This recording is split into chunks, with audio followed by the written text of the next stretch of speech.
네, 크립토 이슈 2부 이어가 보도록 하겠습니다. 저희가 조금 전 1부에서 다뤘던 지닥의 해킹 이슈를 비롯해서 최근 가상자산 도난 범죄가 늘어나고 있습니다.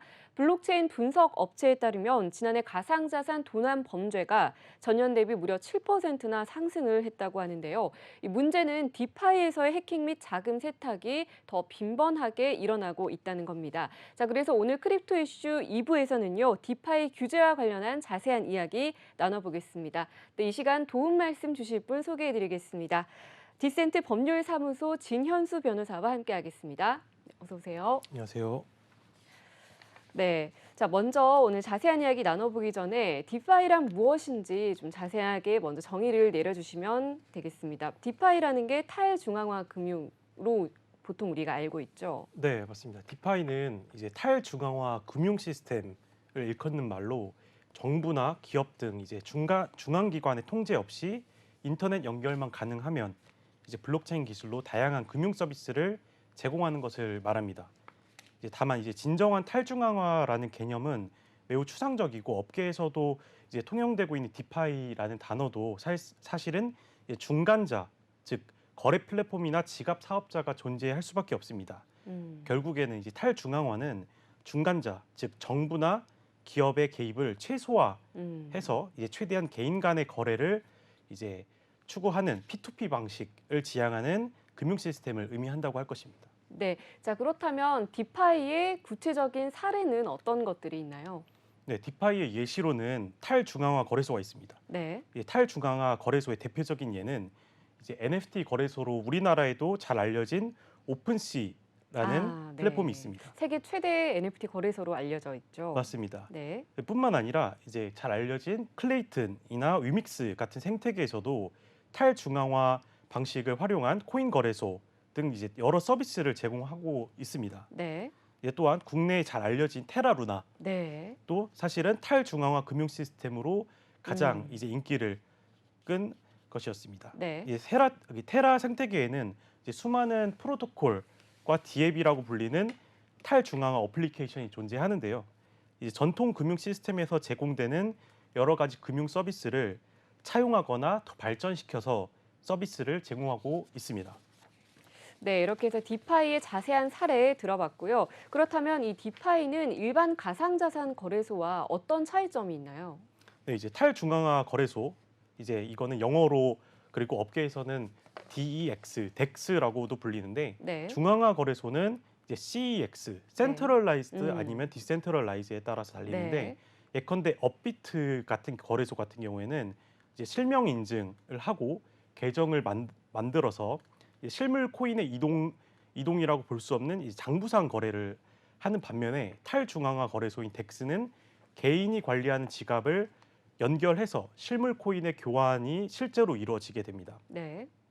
결국 이제 실물 코인에 대한 처분권을 누가 가지는지에 따라 중앙화 거래소 그리고 탈중앙화 거래소로 구분되는 것입니다. 네. 그리고 이제 디파이에는 탈중앙화 거래소 이외에도 프로토콜을 활용한 수시 입출금 서비스, 예금 서비스, 대출 서비스, 보험 서비스, 유동성 공급 서비스, 자산 운용 서비스 등 전통 금융 시스템에서 같거나 이제 비슷한 방식의 금융 상품들을 제공하게 되는 것입니다.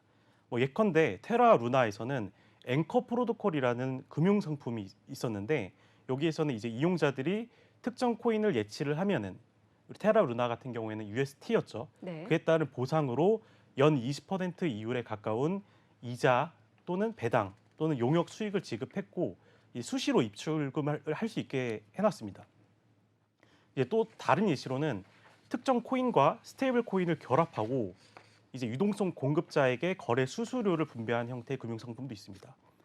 예시를 들자면 어떤 사람이 특정 코인을 팔아 스테이블 코인을 받고 싶어 할 수도 있고 다른 사람은 스테이블 코인을 팔고 특정 코인을 받고 싶어 하는 상황에서 그 유동성을 공급하는 대가로 거래로 인한 수수료를 받는 형태입니다. 이러한 금융 상품이 작동하기 위해서는 전통 금융 시스템에서는 은행이나 중간 관리자가 필요한 것인데 블록체인 기술과 프로토콜을 활용하면은 이러한 중간 관리자가 없이 이제 금융 상품의 거래가 가능한 것입니다. 그 이유는 이제 거래 내역이 블록체인상에 기록되고 투명하게 관리될 수 있어서 블록체인 기술이 있기 때문에 탈중앙화 금융 시스템을 믿고 활용할 수 있게 되는 것이고요. 아직 이 분야에 대해서 법률적인 연구가 많이 이루어지지는 않았지만 저는 이제 중앙화와 탈중앙화의 차이를 채권과 물권의 차이라고 이야기하고 싶습니다. 네. 자, 그렇다면 채권과 물권의 구체적인 차이는 또 어떻게 되나요? 네, 좀 따분한 얘기일 수도 있는데 네. 채권과 물권은 법률상 용어입니다. 아, 이 네. 세상의 모든 권리는 일반적으로 채권과 물권으로 나뉘게 되는데요. 네. 채권은 특정인에 대해서 특정한 급부를 청구할 수 있는 권리를 의미하고 물권은 특정 물건을 직접 내가 지배하고 뭐 점유하거나 소유해서 그 지배로서의 이익을 누릴 수 있는 권리입니다. 네. 조금 더 설명하자면 채권은 일반적으로 계약이 존재하고 음. 계약에 따라 채권자와 채무자에게 특정한 권리와 의무를 부여해서 채무자의 자발적인 이행에 의존하게 되는 것이고 음. 물권은 특정 물건에 대해서 내가 직접 점유를 하는 것이기 때문에 이제 소유권이라고 불리는 개념이 물권의 한 종류입니다. 그러니까 채권은 사람 대 사람으로 보고 물건은 사람 대 물건으로 좀 이해를 하면 맞습니다. 될까요? 네. 이제 뭐 예를 들어서 네. 우리가 이제 실물 금고에 금이나 현금을 내가 가지고 있으면 네. 내가 그거를 직접 관리하고 점유하는 음. 것이기 때문에 이제 점유하는 것이고 은행에 돈을 내가 예치를 해 놓으면은 사실상 은행 창구에 가서 음. 은행 점원과의 보이지는 않지만 네. 계약에 따라서 이제 그 예금 음. 계약에 따라서 예금 채권만을 가지게 되는 것입니다. 네. 이거는 법적으로 큰 차이가 있는데 단적인 예로 이제 은행이 파산을 하게 되면은 예금자들은 모두 은행의 채권자가 되고 평등 배당을 받게 됩니다. 그 말은 이제 채무가 훨씬 크기 때문에 사람들이 이제 나눠 가지는 거죠. 은행의 자산을 가지고 나눠 갖게 되는 거죠. 근데 이제 은행이 파산하더라도 금고에 이제 금이나 현금을 보유하게 되면은 뭐 은행이 파산하더라도 전혀 영향이 없는 거죠. 코인 거래소도 마찬가지입니다. 이용자는 이제 거래소와의 계약에 따라서 법정 화폐 또는 코인을 입금을 하고 이에 상응해서 뭐 KRW 또는 원화로 표시되는 일종의 원화 포인트 또는 코인 채권을 이제 가지게 되는 것입니다. 네. 따라서 이제 거래소가 해킹을 당하거나 파산을 하거나 내부 임직원이 거래소 돈을 횡령하면은 거래소 이용자는 거래소와의 관계에서 단순한 채권자에 불과하기 때문에 거래소에 잔존하는 자산으로 평등하게 배당을 받을 수밖에 없습니다. 네. 이번에 FTX 사태도 음. 마찬가지입니다. 네네. 나는 내가 가진 계정에 돈이 음. 이만큼 있지만 거래소가 파산을 음. 하거나 거래소가 망하게 되면은 그 돈을 다 받을 수 없게 되는 것입니다. 이제 반면에 이제 논란의 좀 여지는 있지만 이제 메타마스크 등 이제 탈중앙화 소프트웨어 지갑이나 레저와 같은 하드웨어 지갑은 이용자가 내가 직접 점유하고 있기 때문에 탈중앙화 거래소나 프로토콜을 이용할 때에만 연결 해제를 하는 방식입니다. 그렇기 때문에 탈중앙화 거래소가 파산을 하더라도 개인 지갑에 대하여는 메타마스크나 레저에 대해서는 영향이 없는 거죠. 네. 결국 돈이든 금이든 코인이든 다 같은 물건인데 음. 이에 대한 직접 점유 여부에 따라서 법적으로는 전혀 다른 효과가 발생을 하게 되는 것입니다. 네. 자, 그러니까 채권 같은 경우는 중앙화 거래소와 비교할 수 있고 물건을 설명해 주셨는데 물건은 탈중앙화 거래소에 비교를 할 수 있다라고 맞습니다. 정리를 할 수 있을 것 같습니다. 자, 미국 증권거래위원회 SEC에서는 디파이 규제에 관련한 명확한 법적 근거를 마련하기 위해서 법 개정을 추진 중이라면서요. 맞습니다. 네. 최근 이제 미국 증권거래위원회 SEC라고 하죠. 네. 이제 SEC의 위원장인 게리 겐슬러 위원장이 이 디파이에 대해서 이제 규제를 하고 싶기 때문에 음. 규제를 하려면 명확한 법적 근거가 있어야 합니다. 네. 근데 아직은 없기 때문에 디파이를 규제를 하기 위해서 이 명확한 법적 근거를 마련을 해야 되고 네. 그래서 이제 법 개정을 좀 추진 중입니다. 네네.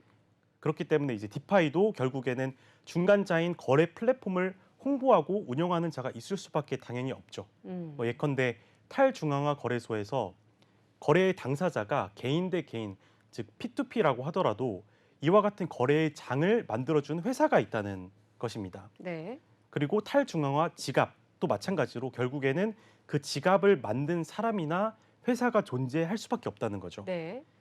그렇기 때문에 SEC는 이런 프로그래밍 코드라든지 이제 프로토콜을 활용하기 때문에 내부자가 자금을 횡령하거나 처분할 수 없더라도 탈중앙화 거래소나 지갑도 결국에는 금융 거래의 장을 만들어주고 이제 투자자들에게 금융 서비스를 제공하는 것과 다름없기 때문에 네. 당연히 규제가 되어야 한다는 이런 입장입니다.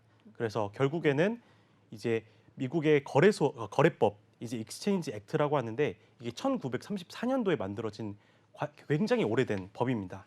근데 그 안에 거래소라는 정의 규정이 있는데 이 거래소라는 정의 규정에 과연 코인 거래소가 포함되냐 안 되냐 아직은 명확한 규정이 없기 때문에 포함이 안 되는 거죠. 근데 그 정의 규정에 탈중앙화 거래소 즉 덱스도 포함시키는 개정안을 추진 중입니다. 네. 자, 그러니까 미국 증권거래위원회에서는 디파이가 탈중앙화를 표방하고 있지만 이게 100% 완전한 탈중앙화는 아니다라고 본 것 같습니다. 자, 그렇다면 SEC에서는 어떤 것을 문제로 삼고 있나요? 이제 사실 현재 디파이에서는 그 규제를 해야 한다는 이제 목소리만 나오고 있지 네. 실제로 어떤 나라든 법을 개정하거나 실정법을 실무적으로 적용을 해서 규제를 하고 있지는 않습니다. 우리나라도 마찬가지고요. 근데 이제 예컨대 이제 디파이는 특근법상 가상자산 사업자의 범위에도 포함되지 않는 것으로 실무적으로 해석을 하고 있고요. 네. 이제 실무적으로는 프라이빗 키를 관리하고 있는 거래소와는 달리 개인이 그 프라이빗 키를 보유하고 단순히 음. 서비스만을 제공하는 이제 디파이 사업자에 대해서는 직접적인 규제를 하지 않고 있는 상황입니다. 이제 디파이를 통해 금융 상품과 매우 유사한 서비스를 제공하더라도 이를 규제할 명확한 법 규정이 없기 때문에 수사기관이나 법원에서도 사실상 손을 놓고 있는 실정입니다. 하지만 디파이도 투자자 피해가 발생하고 있고 이를 운영하는 플랫폼 사업자가 있고 이것을 설계하는 설계자가 있기 때문에 법을 개정하거나 새로운 입법을 통해 규제하는 것이 가능하겠죠. 네. 그래서 이제 SEC는 새로운 입법을 기다리기보다는 이제 규제기관으로서 기존의 오래된 법을 개정하는 방식으로 규제를 추진하고 있습니다. 음. 만약 디파이를 이제 규제할 수 있는 명확한 규정이 만들어지게 된다면 수사기관, 경찰, 검찰은 물론 법원도 명확한 법이 있기 때문에 그것을 근거로 처벌을 하거나 판단을 할 수가 있게 되는 거죠. 이제 네. 디파이는 블록체인 기술을 활용한 분야 중 가장 큰 분야입니다. NFT도 있고 저작권도 있지만 금융 분야가 가장 큰 분야 중 하나인데 만약 이제 디파이를 실제로 하게 되면은 이런 법 규정을 준수할 수 있는 사업자가 있을지 조금 불분명하고 이제 산업의 근간을 흔들 수 있는 것이 되기 때문에 이에 대해서 네. 우려를 표하는 목소리도 굉장히 큽니다. 네, 자, 그러니까 특근법상 디파이 사업자가 가상자산 사업자에 포함이 되지 않기 때문에 투자자 피해가 유발될 수 있고 또 이에 따라서 규제기관인 SEC가 나선 것 같습니다. 그렇다면 변호사님께서는 디파이 규제 법안 당연히 필요하다고 보실까요? 어떤 의견이십니까? 네, 이거는 조금 복잡한 문제인데요. 네. 이 디파이는 기존 금융 시스템의 금융 상품 구조를 차용하되 이제 교환 수단이자 매개체를 법정 화폐 대신에 코인으로 사용하는 것입니다. 코인은 법정 화폐와 달리 국가에서 인정하지 않고 있고 정부에서도 가상자산 투자의 위험성을 충분하게 알리고 있기 때문에 투자자 입장에서도 과연 코인 투자나 디파이가 기존 방식의 투자나 금융 시스템보다 훨씬 위험하다는 것을 충분히 인지를 하고 있습니다. 그러한 위험성을 충분히 인지하고 있음에도 이 디파이의 편리성이나 수익률 부분에서 기존 금융 상품보다 더 큰 장점이 있다고 음. 판단을 해서 투자를 진행하는 것이라면 네. 이제 투자 자유의 원칙이라는 측면에서 기존 금융 시스템과 동일한 수준의 규제를 적용하는 것은 타당하지 않다고 생각을 합니다. 네. 하지만 투자자가 디파이를 기존 금융 시스템과 동일하게 여기고 디파이 사업자도 이 디파이 투자에 대한 위험성에 대해서 충분히 고지를 하지 않고 투자에 필요한 기본적인 정보를 제공하지 않고 있다면 이는 투자 자유의 원칙을 공익적인 목적에서 규제로서 제한을 해야 합니다.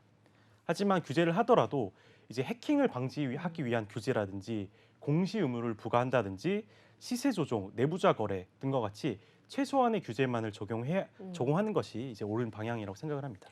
그러니까 디파이 산업 자체의 육성을 위해서는 최소한의 규제가 필요하다라는 이런 의견이신 것 같습니다. 그렇다면 디파이의 위험성을 보여주는 사례도 알면 더 도움이 될 것 같거든요. 어떤 사례가 있나요? 네, 실제 사례도 있는데요. 디파이의 위험성을 보여주는 그 예시로서 특정 디파이의 경우 이제 디파이 플랫폼 사업자 웹사이트에서 외부 투자를 받고 투자 받은 돈을 가지고 온라인 이제 웹사이트 플랫폼 서비스를 만들고 홍보를 하게 됩니다. 그러면 이제 다른 개별 코인 발행 업자들이 자신의 코인을 제공하면서 신규 유저를 이제 인입시켜야 되기 때문에 이제 스테이블 코인 또는 다른 코인과의 유동성 공급을 확보하기 위해서 수백 퍼센트 내지 수천 퍼센트의 수익률 내지 예상 수익률을 이제 표시하면서 투자자들을 모집합니다. 네.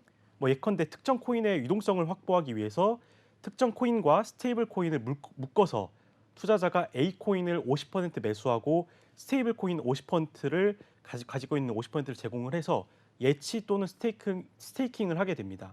그러면 네. 그에 따른 유동성 공급에 따른 보상으로 제3의 코인 또는 그 플랫폼 자체 코인을 이제 받게 됩니다. 이제 시스템 설계에 따라서 A 코인의 가격이 내려가면 자동으로 프로그램적으로 자동으로 A 코인과 스테이블 코인의 비율을 좀 조정을 해준다거나 아니면 보상으로 받는 A 코인을 자동으로 재예치해 주는 경우도 있습니다. 네. 이렇게 상품의 설계에 따라서 투자자는 여러 가지 전략을 세울 수 있고 자신의 선택에 따라서 다양한 상품을 취사 선택할 수 있기 때문에 기존 금융 상품보다 훨씬 더 간편하고 선택의 폭이 넓어서 사용자 경험이 극대화돼서 매력적이게 되는 거죠. 예. 그리고 A 코인의 가격이 상승을 하면은 마치 내가 좋은 전략을 선택했기 때문에 투자 수익이 났다. 그래서 자기가 투자 전문가라는 느낌을 착각에 들기도 합니다. 근데 이건 잘 됐을 때 얘기고 또 맞습니다. 반대로 투자가 실패를 할 수도 있잖아요. 맞습니다. 예. 하지만 결국에는 디파이에 사용되는 그 코인이 그 가격이 중요한 거기 때문에 그 A 코인의 가격이 폭락을 하게 되면은 내가 어떠한 전략을 취해서 어떠한 디파이 상품이 예치를 했든 결국엔 손실을 입을 수밖에 없습니다. 네. 뭐 극단적인 실제 예시 사례로는 네네. 어떤 분은 이제 B라는 코인으로 칭하겠습니다. B라는 코인과 그 스테이블 코인인 US 달러 테더를 매수를 해서 이제 B 코인의 유동성 공급자 역할의 대가로 연 3,000% 상당의 B 코인을 보상으로 주는 상품을 선택해서 예치를 했는데 해당 디파이 플랫폼에 지갑을 연결한 순간 그 B 코인 사업자 측에서 임의로 코인을 전부 인출해 가고 사기를 치고 도주를 해서 약 3억 원 상당의 돈을 편취당한 케이스도 실제 사례로 있습니다. 예, 그래서 연 3,000%라고 하니까 굉장히 혹하기 좋은 굉장히 네, 혹하게 파격적인 되죠. 네. 그래서 이제 실제로 그분도 투자를 결정할 당시에는 그 당연히 웹사이트도 들어가 보고 어떤 사업인지도 궁금했을 거지 않습니까? 그러면 이제 그 코인의 웹사이트도 굉장히 정교하게 잘 만들어져 있고 온라인상으로도 홍보가 굉장히 많이 되어 있고 유명인을 통해서 그다음에 이제 투자자도 많아서 굉장히 유망한 프로젝트라고 굳게 믿었는데 이렇게 사기를 당하게 된 것입니다. 네. 참 이렇게 상품 설계에 따라서 투자자 입장에서는 다양한 전략을 세워볼 수도 있고 또 그에 따른 수익도 누려볼 수 있겠지만 반대의 상황에는 정말 피할 수 없는 폭락까지 이어지게 되는 그런 상황이고 또 예기치 못한 사기를 당하게 되는 경우도 있는 것 같습니다. 현재 규제기관의 입장도 궁금한데요. 어떤가요? 규제기관의 입장에서는 가장 1차 목표가 투자자 보호입니다. 투자자 네. 보호가 가장 큰 목적이죠. 음. 아무리 혁신적인 기술이 나오거나 세계적으로 아무리 뛰어난 기업이 나오더라도 규제기관이 존재하는 이유는 투자자를 보호하는 것이기 때문에, 그러니까 투자자와 국민을 보호하는 것이기 때문에 네. 규제를 할 수밖에 없습니다. 음. 규제를 하지 않아서 세계적인 기업이 나오더라도 이에 대한 모든 관심과 칭찬은 그 기업이 받게 되는 것이지 규제기관이 규제를 하지 않아서 이렇게 클 수 있었다라고 되지는 않습니다. 네.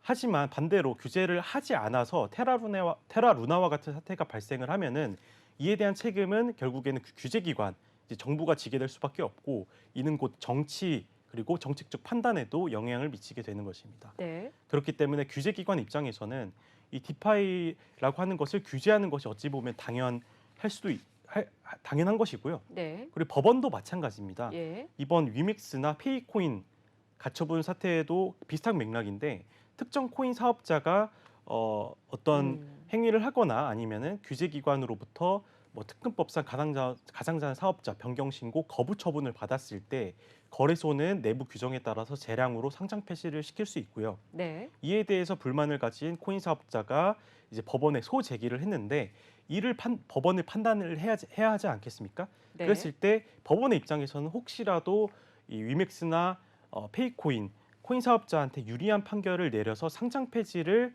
금지하는 결정을 만약에 했을 때, 근데 이제 그 코인 사업자가 뭐 범죄를 저지르거나 투자자 피해를 야기를 했을 때 결국에는 법원에 돌아갈 화살을 생각을 해보면은 법원도 판사도 사람이기 때문에 보수적인 판단을 내릴 수밖에 없습니다. 네. 자, 그렇다면 마지막으로 이 디파이에 대한 올바른 규제 방향 간략히 정리를 좀 해주시죠. 네, 디파이는 이제 정부나 규제기관 등 중간자의 간섭 없이 최대한 개인의 자유를 확보하고 하자는 철학에 기반한 새로운 기술을 활용한 새로운 투자처입니다. 마치 중간자라고 불리는 정부, 규제기관, 중개인, 은행 등을 없애면 이 중간 비용을 최소화할 수 있다는 점에서 경제관념적으로는 매력적이지만, 반면 이를 감독하거나 관리하는 주체가 사라지게 되는 것이기 때문에 투자자 보호가 굉장히 미흡할 수밖에 없습니다. 그래서 법이나 경찰이 없으면 범죄가 발생하더라도 처벌할 수 없듯이 투자의 자유를 추구하는 디파이라도 규제가 없으면 투자자는 사기, 해킹 등에 노출될 것이고 보호를 받을 수가 없습니다. 네. 그렇기 때문에 디파이도 최소한의 규제를 하는 것은 필요할 것으로 보입니다. 하지만 디파이의 위험성을 충분히 투자자가 인지하고 언제든지 사기를 당할 수 있다는 것을 알고 있음에도 그 리스크를 내가 감당을 하고 투자를 하고 싶은 사람들이 있을 것입니다. 그러면은 이제 디파이를 반대하는 이들은 이러한 행위를 이제 자유방임주의라고 부르고, 네. 디파이를 옹호하는 사람들은 이를 진정한 자유시장주의라고 부르는데, 국가는 개인의 자유를 보장하기 위한 장치라는 점에서 디파이 시장에 대한 과도한 규제는 지양할 필요가 있습니다. 네, 결국 필요 최소한의 규제가 뒷받침된 상황에서 디파이 산업 육성도 함께 이루어져야 될 것 같습니다. 네, 크립토 이슈 오늘 준비된 시간 여기까지입니다. 시청해주신 여러분 고맙습니다.